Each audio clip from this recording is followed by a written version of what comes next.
Hope everyone is well. Just to introduce myself quickly, my name is Victoria from the Kent Invicta Chamber. I'm in membership.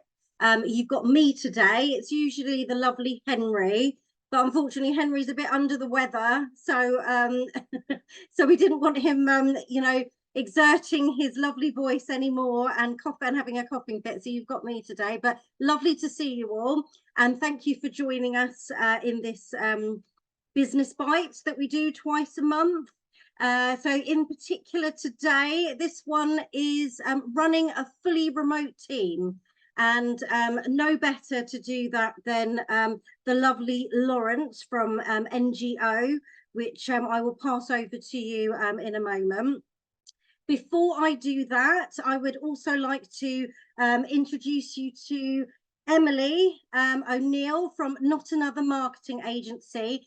Big thank you to you, Emily, for sponsoring this event today. And yeah, if you would like to introduce yourself to everybody and have a few words, that would be lovely. Oh, thank you. It's great to be here. Yes, I'm here on behalf of Tabitha, who runs Not Another Marketing Agency. And yeah, just to say, really great to be here. We're really excited to sponsor this one. And I think it's going to be a really great session. I'm looking forward to hearing from Lawrence. Amazing. Thank you so much, Emily. Right, I will pass you over to Lawrence in a moment, which will be a fantastic topic. So he will be helping us explore the pros and cons of remote working, which is pretty much what we're all doing at the moment. So so it'll be really, really interesting to hear any insight that he has. Lawrence, would you like to unmute and say hello to everyone? Yeah, hi, good day everyone, and thank you all for joining. Thanks, Vicky, for the introduction and the sponsorship, Emily. Much appreciated. And thank you everyone for joining. A quick word of warning before I start. I'm practicing what I'm preaching and giving this presentation from a very remote corner of rural Uganda in East Africa. So if I lose a connection, I will get back as soon as I possibly can. The connection out here is normally very good, but you can almost guarantee that if I've got a webinar and an audience, that there's going to be a glitch somewhere. So please just bear with me if I disappear. Fingers crossed. Hey, Lawrence. But yeah, yes. and you're fully working remote, so that's brilliant. Any questions that anybody has, if you would like to put them into the chat, or we can wait till after Lawrence has done his presentation, and we'll make sure that we do a proper Q&A session there. But yeah, over to you, Lawrence, now. Thank you. Okay, thank you. So just a quick introduction to start with. I've been in the IT sector now for over 30 years. I've worked in industrial catering areas, in the insurance, and for the last 17, 18 years, I found my home in the non-profit sector. And I do that by running a charity myself. I run my own small charity. That's what I'm doing out here in Uganda. And I'm also a founder and director of NGO Business Services. We started NGO Business Services in 2017. And this was really in response to a need for non-profits to have access to affordable systems. I had been working with a consultancy organization before then, and they did a lot of work with non-profits and were charging non-profits a very significant amount of money on an hourly basis. And I knew that people just couldn't afford it. Charities couldn't afford it. Ironically, the organization went bust.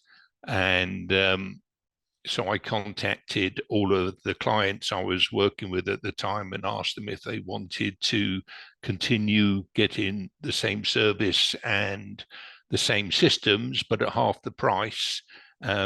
And surprisingly, most people sort of said, yes, that sounded like a good idea. So NGO Business Services was then born. And we've been working exclusively with non-profits since then, of all sizes. We work from organizations run by 3 volunteers up to 30,000 staff. And it was through there and the need to try to save money for our clients that I started working remotely, and that's where this whole thing came from. And we are now a slightly bigger team, but still completely remote. Our employment model is that we have few staff, and we have associate contractors working for us. And when we first started, our client base thought it was a little bit odd, because everybody was working out of offices and we weren't. And then, of course, COVID came along. I don't need to tell you. And as a result, we became part of the mainstream because everybody else caught up with us and started working remotely. And we've continued to do that because it works really well for us. So a quick word around the benefits that we think this is given us. The first, of course, is staff motivation. Our staff, our flexible working model means that our staff are very motivated. We have staff here in Uganda, and we have my main colleague is working out of Hong Kong. So we have completely different time zones, and if people need some extra time off or breaks or whatever, it's so much easier to do with everyone working from home. It means that we can provide a lot wider coverage of service times for our clients. So with our Hong Kong home office, we've just been picking up our first Australian client, which is great news. And there's a big market for us potentially in Australia. And that sort of thing wouldn't be available to us if we were just operating out of an office in the UK. So we have clients now from the US right the way through to Australia, and points in between. And we can provide a lot more cover by working as we are, literally across the world. It's a lower cost for us, of course, as a business, which is great. It's also lower cost for the staff. Nobody has to commute. There's no childcare costs involved for the women involved, which is great. And when it comes to recruitment, of course, it opens a much wider pool of possible staff for us, because we're not restricted to geographic location, we're not restricted to time zones or hours that people can work, which is really useful. It also aligns us so much more these days with our clients, who, whilst many of in the private sector are starting to drift back to offices, we find that non-profits are still working almost completely remotely because they realize that the cost savings that are involved in that. So we've found this to be extremely beneficial. Just as an aside, we are now recruiting staff here in Uganda, and this is providing some young ladies here with opportunities of income that they would never have had access to otherwise.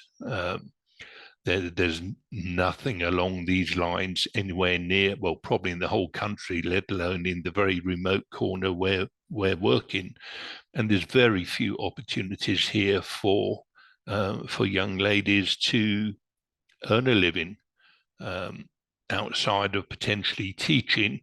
There's very little chance here for advancement, and so we're able to give opportunities to people who would never have had them otherwise, because we're able to work remotely. Just because the people here are incredibly poor doesn't mean to say that they are not intelligent, skilled, motivated, and that means a lot to us. However, moving on, how do we do it? Well, obviously a key thing here is around the standards that we need to adhere to and stick to. We need all the same policies and procedures that everybody else needs, but we do need to think about adapting these in order to meet the way that we're working. So adaptations might be things like accepting that people are going to be using laptops if they're working at home. They're going to be using them more for their personal use than if they were just sitting in an office and leaving something on the desk when they leave at the end of the day. We need to accept that. We need to work with it. We need to be very flexible around working hours and locations. I know very often I'm working with my colleague in Hong Kong, and if her partner is working a night shift, she will be working from a local cafe in order not to disturb him. The HR policies, as you can imagine, can be challenging. The HR policies can't be based on a standard UK model, because that just doesn't work if you're going to be working in different countries and in different areas. Public holidays are going to be different in each country, which is something to take account of. There's also things around cultural differences to consider. As an example, here in Uganda, if somebody passes away and the life expectancy here is low compared to the rest of the world, you'll know that in the UK, if somebody passes away, you'll hear about it. And if it is somebody who you're quite close to or know well, close relative, you will be invited to or decide to go to the funeral, and it will be, I don't know, these days could be 2-3 weeks ahead. Here in Uganda, if that happens, firstly, the funeral will normally happen within 48 to 72 hours. And because of the way the community works here, people are expected to attend pretty much every funeral in the area. So a neighbor, a cousin, a cousin's relative, and that it can be a challenge when you've got work scheduled. It can be a challenge when you need to build that into HR policies. But that's the flexibility that we need to provide. Things like laptops, printers, internet connections, you need them wherever you're operating. The difference, I suppose, if you have fully remote working, is that you don't have an IT department to call on. So you do tend to need to set the standards for those perhaps more explicitly. And you need to make sure that things like the software is up to date. We use, as an example, Office 365. So we can buy a central license for that and install it on remote machines. But they're things that need to be taken into account. And if anything, need to be stricter in some ways than if you're just working in an office. Because it's self-policing almost. Data security, needless to say, if you're working remotely and across different sites, is key. Antivirus software to keep everything clean is good. You've got to have provision for backups, secure backups. Anti-theft software tools are always a good idea, because we have one of our team working in Hong Kong. We have a client who we work with who has very sensitive data, who wanted us to make sure we were using a good class VPN to make sure that nobody could hack into the data that we were passing and looking at, and we're happy to oblige with that. And to do that, so I'm just running through the paperwork here. I mentioned human resources earlier, a bit more of a think around there. One of the key issues that we've had to look at is around rates of pay, because you could have 2 or 3 people doing the same work in different countries. Do you pay the same for each person in each country, or do you pay a relative fee depending on the cost of living in that country? I know of an NGO charity close by here who is funded by, and it's an international organization, and they're funded out of America. And their policy is to pay the same rate for people across the world, which at one level sounds very helpful and useful. At another level, if you think that the local salary here, a good salary, reasonable salary for somebody in say, a director of a small NGO, would be about 1.5 million Ugandan shillings a month, which sounds a lot. It's actually about 350 pounds, because the cost of living here is remarkably low.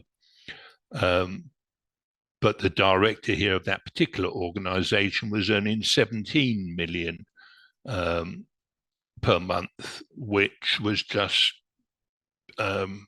completely, they would have been one of the highest earners in the country, probably, let alone just here. So there's a lot of discussion needs to be had around how you can manage the rates of pay, how you manage time off. It is not the culture, certainly in this country, to have annual holidays as we do in our part of the world. People don't do that, but they do have a lot of ad hoc time off for things like the funerals that I mentioned earlier, and a different number of public holidays. Health and safety, also something to consider. Health and safety, I don't need to tell you, is a very, very big factor in the UK, whether you're working at home or whether you're in an office, whereas certainly in this country, health and safety doesn't exist in any way, shape or form. And in Hong Kong, it exists, but to a different level than in the UK. So you need to think very carefully about how you're going to align health and safety standards in the different countries where you're working. And legally, of course, legislation, one would want everyone's contracts of employment, consultancy contracts, non-disclosure agreements, all to be under UK law. Very difficult to adhere to that and to enforce it in many other countries. I sound as if you're, I'm trying to tell people not to do it, but they're just things that need to be considered and thought about and worked through in order to get the benefits that I've been mentioning. Teamwork, socialization. Please don't forget that even if all your people are working remotely, they still need a lot of TLC. They still need to be valued. They still need to be cared for. They still need to have regular one-to-one meetings and reviews. They need to have open channels where they can feel that they can talk to you easily.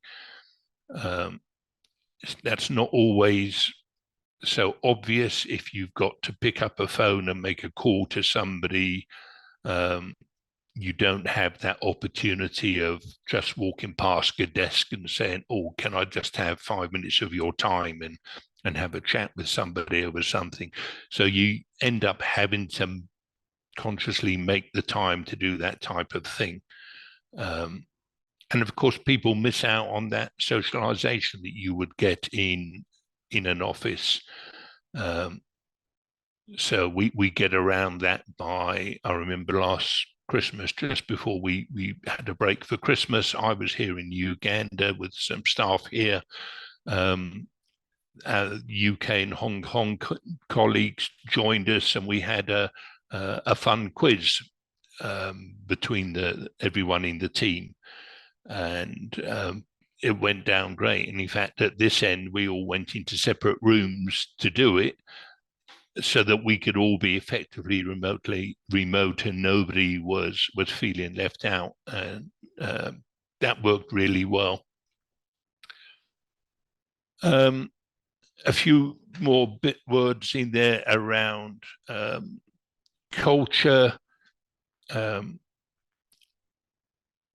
You've got to be aware of the differences in people's understanding, in people's languages, in people's physical working environments. Here in Uganda, the power goes off, well, half a dozen times a day at least. And it can be off sometimes for a few days at a time. There can often be no water available, running water, and things like that make people's working lives difficult. We've been having torrential rains here, and often that can mean that people can't actually get to where they need to be. So it's, again, a lot of flexibility being required. Funnily enough, we have language differences over here, although we all speak English. It's probably about as close as American to English. So if you think of, I suppose typically people here can't, or they get muddled up between R and L. So they will be having a look out of the grass, or they will be going out send the kids out in the garden to go and pray, and they'll go to church to play. And that one needs to keep one's wits around you to just keep on top of those cultural differences. So, where's that going? So in summary, and this is a very quick gallop through all of this, if you're going to work in this way, success requires a very high degree of trust with your staff. You have to trust them. And that implies you having a very loyal and motivated workforce. If your team is not loyal and motivated, trust is a problem, and trust has to go both ways. But if you look after them, they will look after you because they love working in this way. Just good business practice is getting results through motivation and flexibility, not by over policing. I know a lot of organizations can veer towards over policing if you want, monitoring the time that you're on your machine or getting you to check in heaven knows how many times a day or whatever. We find this worked very well with small teams. You've got to have frequent ongoing communication, and that's just best practice for business anyway. Key is a high level of flexibility, both for the employer and the employee, and peer-to-peer. Two employees working on a project across two different continents need to understand each other and need to understand the limitations of where the other side is working. We need to look at different ways of measuring productivity. There's no point asking somebody just to be at their desk for a certain amount of time. We have to measure our productivity on output, what they do, rather than the number of hours that it takes, which again gives them more flexibility.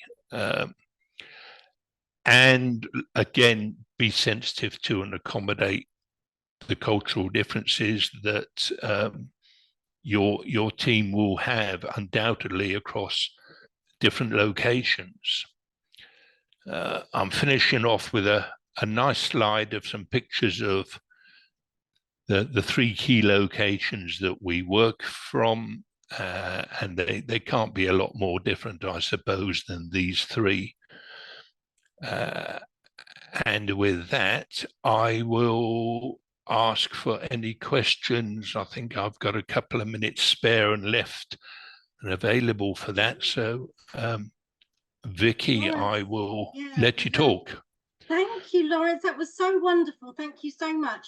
Kizzy, I think you've got a question for Lawrence, don't you? I do, but I do have to go. So Lawrence, thank you so much for your time and insight. That was wonderful. I have had a hybrid business since 2017. Like you, I designed it prior to lockdown. So everything that you were sharing was I can relate to. One thing though that I experienced last year, which was one of my worst fears, despite contracts, despite HR support, despite the trust, it turned out that one employee was moonlighting in a way, taking our templates, our strategies, our work and selling it off as their own. Now, I know that this happens in business, and I've covered up the cracks as much as possible, but I was just wondering if you've come across that and how you stop that in a hybrid business. I know how it's done in big corporates. Everything is monitored. But I was just like, lost for words. Yeah. I wouldn't have a solution for you, Kizzy. I would, well, firstly, obviously sympathise. I know what would happen here if we were in a similar position. Yeah. Have a cup of tea and a biscuit with me, Lawrence. Yeah. Yeah, or something possibly a bit stronger under those circumstances. All I could reiterate is if you are able to, and I know this is a fail safe, is just to treat the team, if you can, in such a way that they wouldn't want to do that. Now, I know that's far easier said than done. and there can often be a rotten apple in the barrel, and that's going to happen whether you are a hybrid working, fully remote as we are, or whether you are all day every day in an office. That same issue can happen. And yeah, I think if anyone had found the answer to that one, we'd all sleep a lot better at night. Yeah. So I can give you sympathy and empathy, but not a lot of answers on that one, I'm afraid, Kizzy. No, that's fine. Thank you so much, Lawrence. Appreciate that. Thank you so much, Kizzy. Thank you, and hopefully see you soon. I know that you've got to scoot off, but yeah, thank you for sharing that anyway. And yeah, touch wood, fingers crossed, everything that will never ever happen again. I'm sure you're probably the best person to answer that because you've got the insight to it. So just thought I'd ask. Thank you. Thanks, thanks, everyone. Kizzy. Thanks, Thanks, Kizzy. Bye. Right, has anyone else got any questions before we end the session?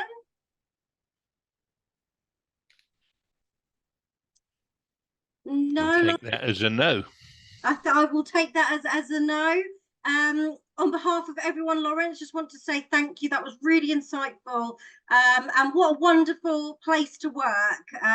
You really, make sure that you look after your staff. You can really see that. So yeah, hats off to you there, Lawrence, and every success with your business.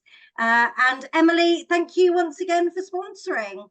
And yeah, looking forward to seeing you all very soon. This session will be recorded and give it a couple of days, I think, Henry, is that right? And it will be on the website under the resource section. Yeah, it'll take a few days to get it recorded and uploaded, but it will be sent out to you all once it's recorded as well. Excellent. And if you've got any questions, please contact Lawrence or myself. I can pass that on. And yes, have a lovely, wonderful day, everyone. Thank you ever so much.